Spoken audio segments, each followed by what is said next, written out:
Welcome to NS TV. నేను రాజీవ్. ముందుగా headlines చూద్దాం. చిత్తూరు జిల్లా పూతలపట్టు నియోజకవర్గం మంగారుపాలెం మండలం తిమ్మోజిపల్లి గ్రామంలో వెలిసిన శ్రీ వెంకటేశ్వర స్వామి వారికి అభిషేకాలు, ప్రత్యేక పూజలు నిర్వహించారు.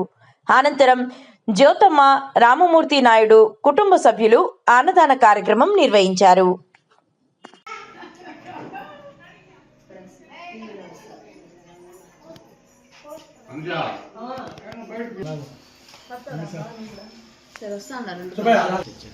గోవిందా గోవిందా గోవిందా గోవిందా గోవిందా గోవిందా గోవిందా గోవిందా గోవిందా గోవిందా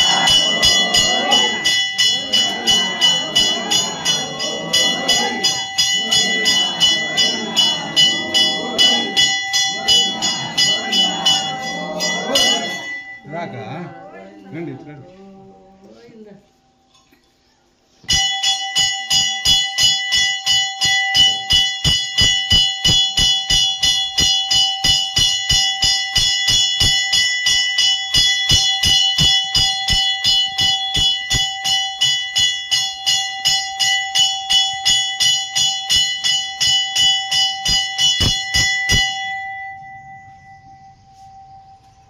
గంట